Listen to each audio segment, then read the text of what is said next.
भाभी की सौतन पार्ट 1। माँ, भाई ने इस लड़की से क्यों शादी की? मुझे ये अधीरा बिल्कुल पसंद नहीं है। बेटी अब क्या कर सकते हैं। मैं भी तुम्हारे भाई की शादी इस लड़की से नहीं कराना चाहती थी, लेकिन समर्थ की जिद के आगे मुझे झुकना ही पड़ा।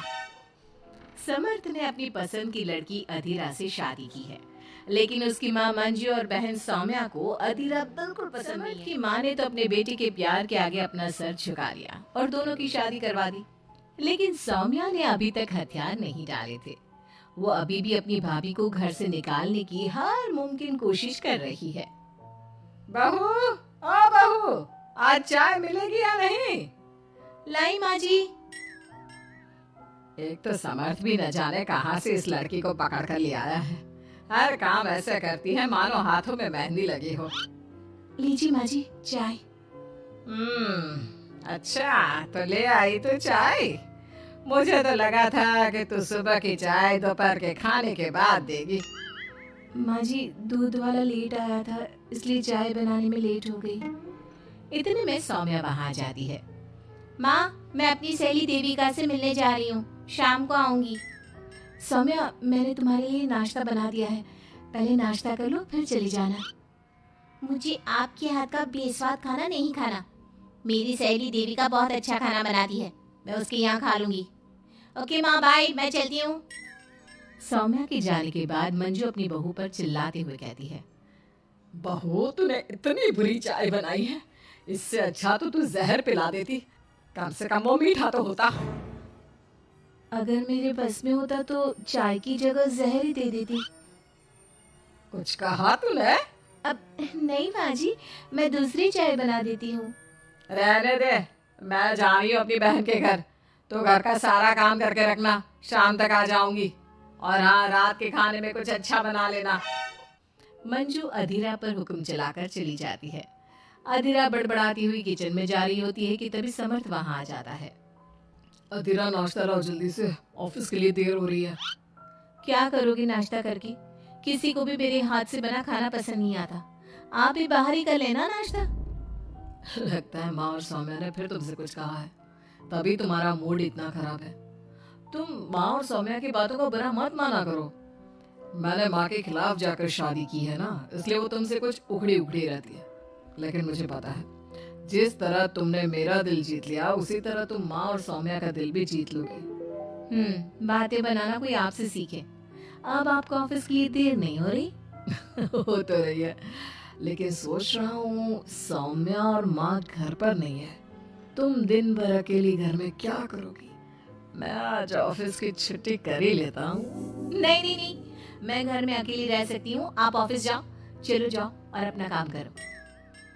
समर्थ ऑफिस चला जाता है और शाम को जब सभी घर आते हैं, अधीरा सबके लिए बड़े प्यार से खाना तैयार करके रखती है। सौम्या सबसे पहले किचन में जाती है। अरे वाह, खाने की तो बहुत अच्छी खुशबू आ रही है, लेकिन मुझे इस खाने का मजा किरकिरा करना ही होगा। सौम्या खाने के अंदर बहुत सारी हल्दी डालकर चली जाती है। उसके बाद अधीरा सबके लिए खाना लगाती है, लेकिन किसी को भी खाना अच्छा नहीं लगता। छी भाभी, कितना बुरा खाना बनाया है।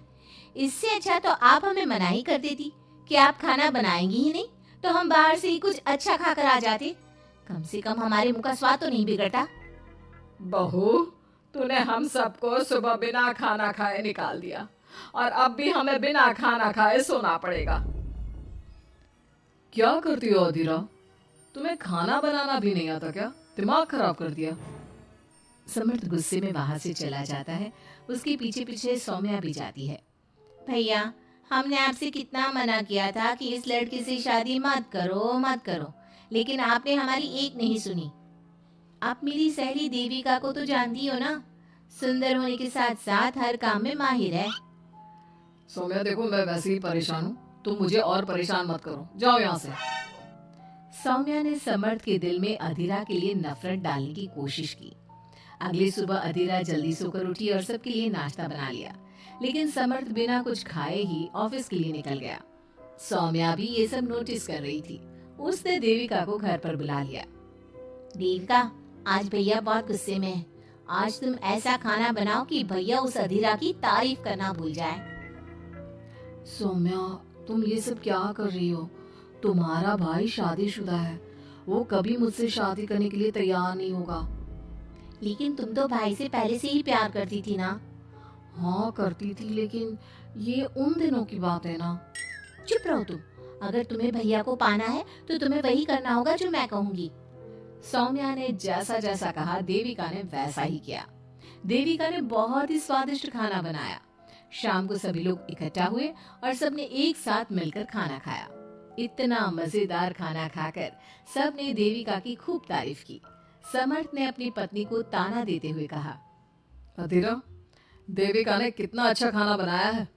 तुम्हें देविका से खाना बनाना सीखना चाहिए। अब तो ये रोज की बात हो गई। सौम्या हर बार देविका को अपने घर बुलाती और किसी न किसी बात पर अधीरा को शर्मिंदा करती। सौम्या अपने भाई की बात देविका से कराने लगी।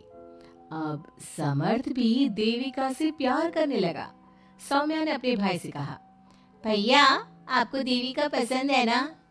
अरे तुम ये क्यों पूछ रही हो?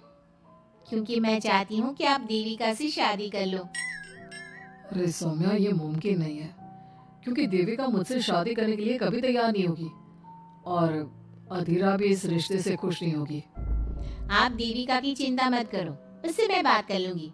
आप बस अधीरा भाभी को समझा दो। सौम्या की बात सुनकर समर्थ अधीरा के पास जाता है। वो उससे अपनी और देविका की शादी की बात करता है। अधीरा, मैं देविका से शादी करना चाहता हूँ। क्या? आप शादी करोगे? लेकिन क्यों? क्योंकि मैं उससे प्यार करता हूँ। प्यार तो आप मुझसे भी करते थे। कल कोई और लड़की पसंद आ जाएगी तो तीसरी शादी कर लोगे? देखो अधीरा, तुम्हें घर में कोई पसंद नहीं करता।